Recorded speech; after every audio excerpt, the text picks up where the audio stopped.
Pensando naqueles que iniciaram uma jornada na vida cristã, pensando naqueles que disseram sim a Cristo e fizeram uma oração de entrega a Cristo, comprometendo-se com Cristo em segui-lo e em obedecê-lo, é pensando nesses que hoje quero falar-vos acerca do caminho completo da santidade na vida cristã. Eu quero ajudar-vos neste início de caminhada. Talvez já estejas a sentir as dificuldades, talvez já estejas a sentir-te frustrado, desanimado, tentado a abandonar a palavra e o relacionamento com Deus. Eu quero te dizer-te que essas lutas são normais, há uma luta dentro de nós. E ainda bem que assim é. É sinal que o Espírito Santo de Deus habita em nós e por isso há esse contraste e há essa luta.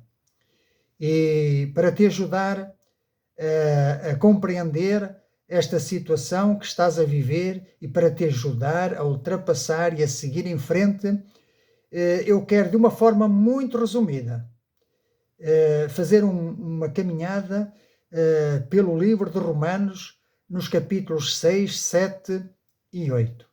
Depois eu convido-te que tu possas ler esses capítulos com mais calma e, servindo-te destas ideias que eu te vou aqui a expor, vão-te ajudar certamente a entender todo esse contexto de Romanos, capítulo 6, 7 e 8. Então, como é que se vive depois de crer em Cristo? Imagina que alguém que viveu toda a sua vida sob um regime opressivo, um dia recebe cidadania de um novo país, com novas leis, nova identidade, nova proteção, mas continua a viver com medo da polícia antiga e a obedecer a regras que já não se aplicam. Então, vejamos, muitos crentes já mudaram de reino, mas continuam a viver como se nada tivesse mudado. A palavra de Deus diz-nos que nós fomos transportados do reino das trevas para o reino da luz. Nós agora já não pertencemos mais à Jerusalém terrestre, mas à Jerusalém celestial. A nossa pátria agora não é mais terrena, mas é uma pátria celestial. Por isso, Romanos capítulos 6, 7 e 8 formam um dos blocos mais profundos e transformadores de toda a Escritura. Aqui Paulo não escreve para curiosos teólogos, mas para crentes reais, com lutas reais, num mundo real. Portanto, a grande pergunta que atravessa estes capítulos é simples, mas decisiva. E é esta: como se vive a vida cristã depois de crer em Cristo? E é para te ajudar a viveres a vida cristã que este vídeo serve. Por isso eu te convido a ficares até ao fim. Repara, Paulo responde não com slogans espirituais, mas com verdade sólida. Ele diz nestes capítulos que morremos com Cristo, lutamos com a carne, vivemos pelo Espírito. Vamos entender o que significa morrer com Cristo, lutar contra a carne e viver pelo Espírito. Um prisioneiro é oficialmente libertado. O portão abre-se e ele sai.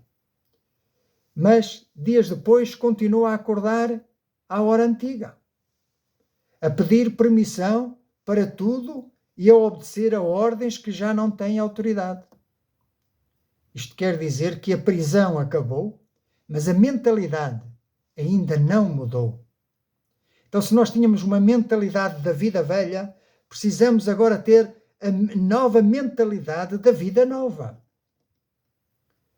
O pecado agora perdeu a autoridade sobre nós. Vivíamos escravizados do pecado, agora não mais nos domina.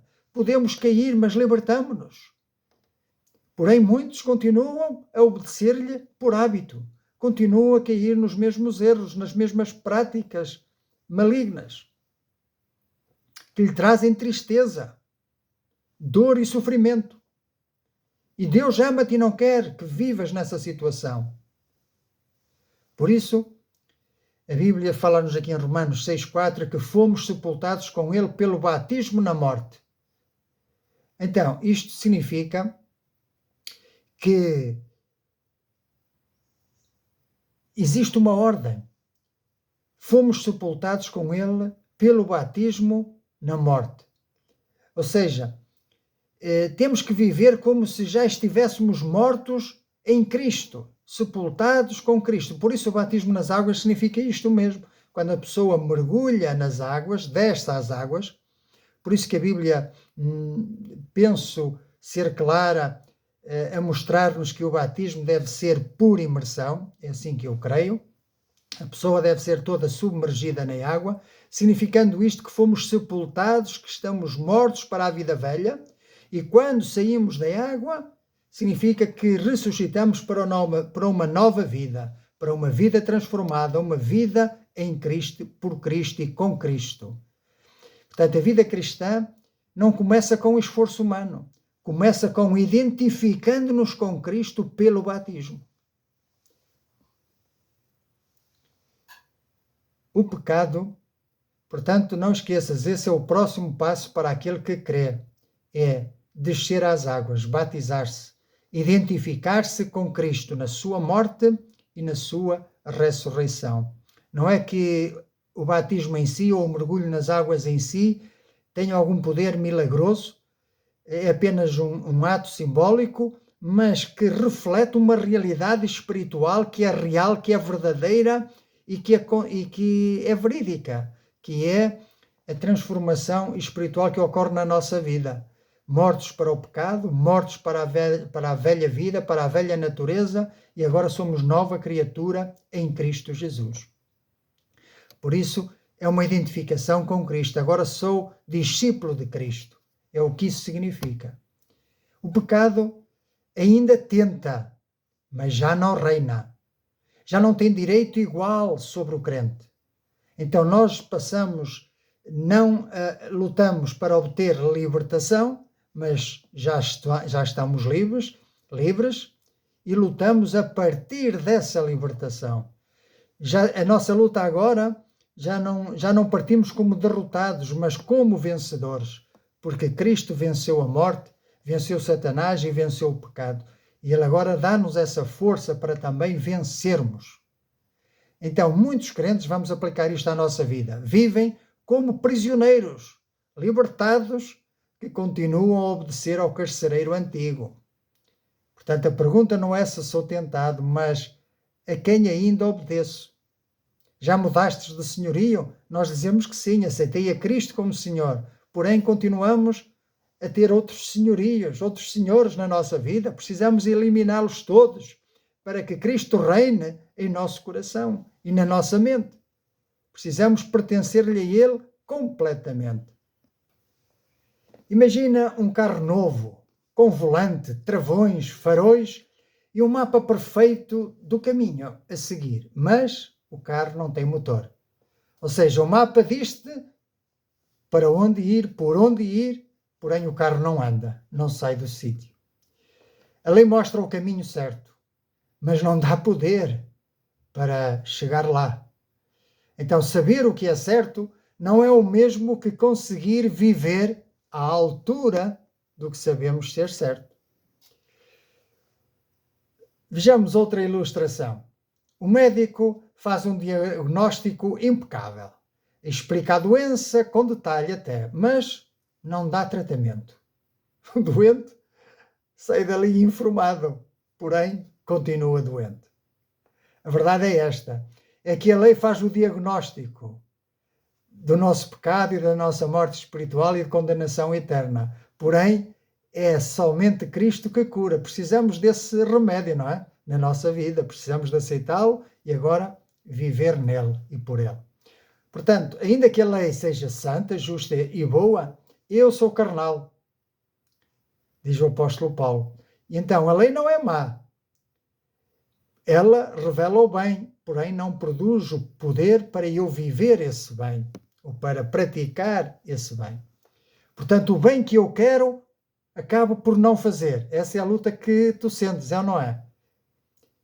Quem tem o Espírito de Deus habitando em nós, agora tem uma luta dentro de si contra os desejos da carne. Então, Paulo descreve o drama humano, uma consciência desperta, um desejo sincero, porém uma incapacidade de praticar o bem.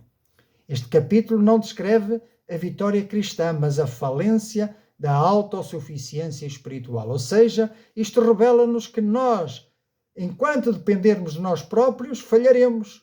Então a lição espiritual é: a nossa vida agora tem que depender sempre de Cristo, sempre da sua palavra, de nos humilharmos na sua presença, de o buscarmos para nos dar orientação. Então Paulo exclama: miserável homem que eu sou! Quem me livrará do corpo desta morte?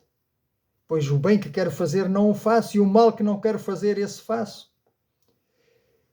Este não é um clamor de desespero inútil, é uma rendição a Deus. Porque nós sabemos que esta luta vai prolongar-se até à morte. Mas sabemos que após a morte haverá a ressurreição, e aí sim venceremos também sobre o pecado nas nossas vidas. Na eternidade viveremos na ausência total de pecado. Só quem chega ao fim de si mesmo está pronto para viver no Espírito. Só quem chega à conclusão de que por si próprio não consegue, está pronto para render-se ao Espírito Santo e permitir que ele faça a obra na sua vida. Então chegamos já à reta final da nossa caminhada, ao capítulo 8 de Romanos, a vida no Espírito. Vejamos outra ilustração. Remar é cansativo. Avançar depende da força humana. Mas quando se levanta a vela, o vento passa a impulsionar o barco. O marinheiro continua ativo, mas já não depende só da sua força.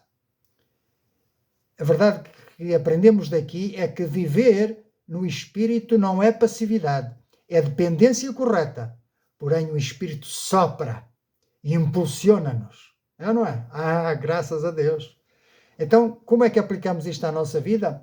Muitos vivem a fé a remar, quando Deus os chama a navegar com o vento do Espírito.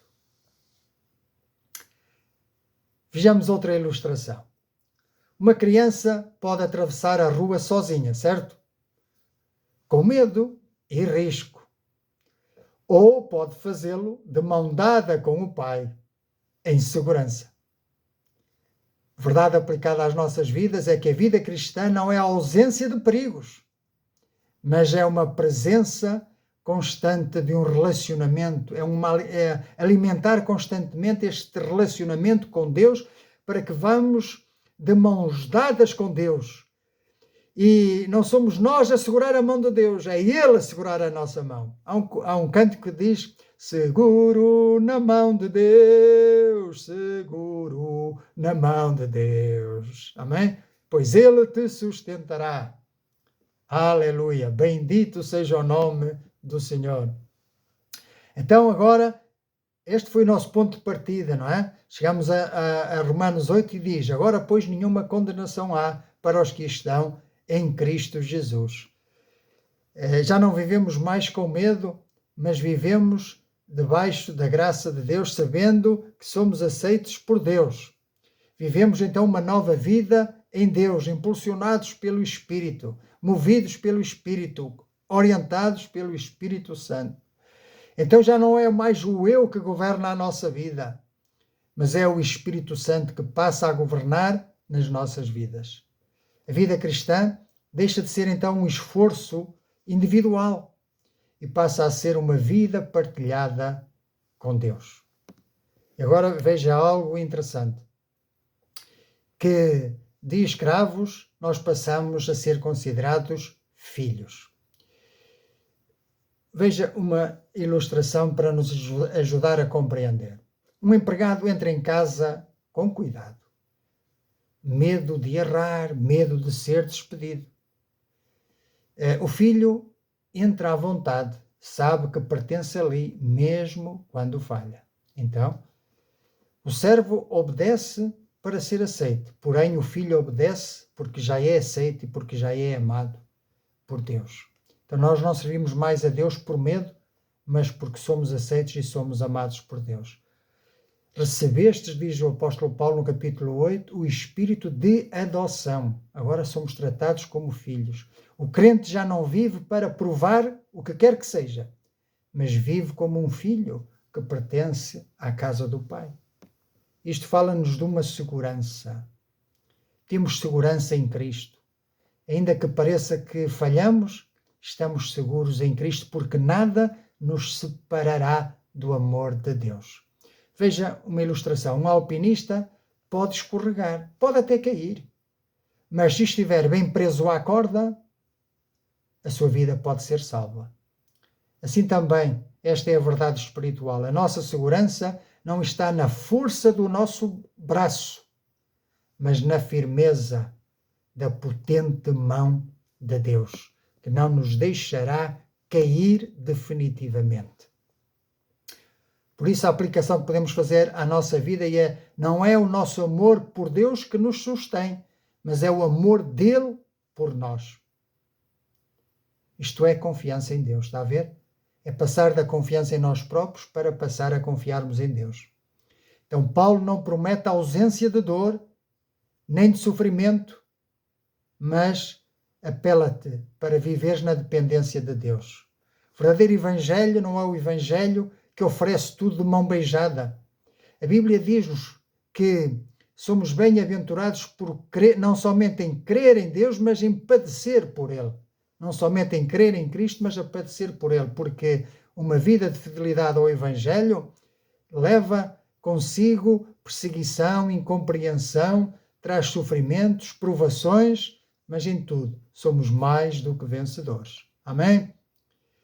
Então repare que nós temos a promessa de que o Espírito Santo de Deus intercede por nós. Temos também a promessa de que Deus governa toda a nossa vida e que nada nos separará do amor de Deus. Nos últimos versículos de Romanos, tu podes ler isto, não é? Romanos 8:31. Se Deus é por nós, quem será contra nós? Resumindo, em Romanos 6, morremos para o pecado. A prisão da lei que nos aprisionava à condenação, tudo isso foi posto de lado. Em Romanos 7, nós sentimos que somos impotentes, não temos força suficiente e percebemos que não vencemos sozinhos. Precisamos então de quê?